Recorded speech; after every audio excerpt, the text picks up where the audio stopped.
moderators Gwelwold and Tokra. Hope you all enjoyed my recap breakdown of Season 1, Episode 20, There But For The Grace of God. I love this episode. This episode is amazing. It's where they go to P3R22233, and I will read what it says in here. Things may have seemed like a wacky dream to the team's archaeologist, but for Amanda Tapping, this episode was more a dream come true. I remember getting to have hair, she laughs. On a more serious note, the actress confides that the farewell scene between the alternative Jack, O'Neill and Carter was actually written as a kiss, but says both of us looked at each other and said, let's make it a hug. Working on the basis that less is more, Tapping suggests, I actually think the hug was much better than a kiss. To me, it conveyed a much deeper level of feeling. Of her co-star, she says, I'm so glad we were both on the same page of it. It's not that I didn't want to kiss Richard Dean Anderson. I did want to, just don't tell anybody. I love that. One man burst in to tell everybody about the episode is Gary Jones, who, as a technician, is usually well and truly behind the scenes, if not the scenes at Stargate Command. My character got to fire a machine gun in this episode, he beams, admitting that it was cool but scary, Jones recounts. One of the crew handed me a fully automatic weapon and asked if I'd fired one before. I said, wow, are you kidding? No. So we went out to the parking lot. He handed me a pair of ear defenders, put a blank clip in the gun and told me fire away. I couldn't hear a thing, but there were sparks flying out from the side of the gun.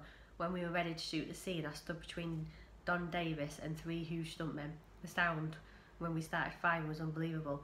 That's one of the reasons why I love coming on the show. You never know quite what you're in for when you turn up for work. Given that these kinds of episodes can be a trifle risky, Robert Cooper, who wrote the teleplay from a story by David Kemper, now best known as the executive producer of Farscape, is quietly proud of this result. There But For The Grace of God is an example of an alternative reality which worked quite well, he said modestly. So yeah, I love this episode.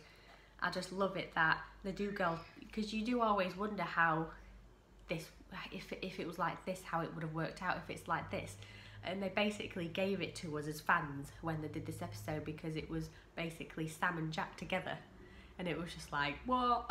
You know, that's everything that we wanted as fans, for Sam and Jack to be together whilst working at the SGC. And obviously it's a little bit different because Sam isn't in the exact same role as what she is in SG-1, but they are together. But I suppose it's still a bit of one of them that's like, oh, because it's an alternative reality, so obviously it's not in the reality that we're watching, and it's a completely different reality, so we're just like, oh, great. But at least we actually got to see them together and married in a sense, so that was amazing.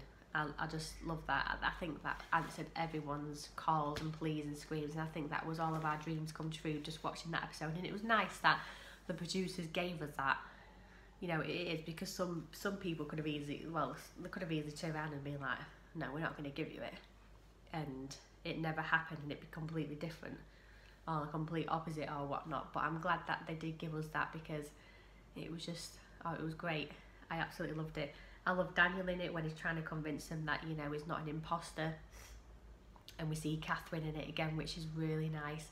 And I think when the Goa'uld attack Earth, and you can see it on the news when Daniel's watching, and then the mothership like comes over Cheyenne Mountain, it's actually quite, you're on the edge of your seat. It's like when you're at a cinema and you're watching like a real great action film, you're like, oh my god. And I think the music really helps, and I think the writing of this episode and the music score is absolutely perfectly spot on, because I think this scene is just absolutely amazing. And you are on the edge of your seat, you're like, oh my god, what's going to happen? And obviously Daniel gets back through, but it's just like, yeah, it's just wow, it's just absolutely amazing. This is what sci-fi is all about, and especially Stargate. I think they are absolutely brilliant and wonderful at the script writing.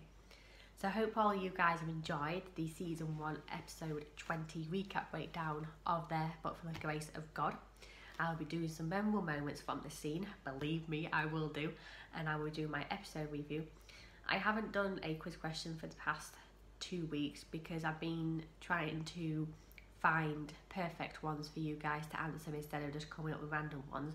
So the quiz questions will be coming back this Sunday, so keep your eyes out for that, and I have some really good ones, so watch out for that, guys. And thank you for your continuing support, and if you know anyone else who's a massive gator like we are, then get them to check it out and subscribe and join the wonderful Stargate family. And I will see you all on the other side, awaiting adventure. Chevron 7 locked.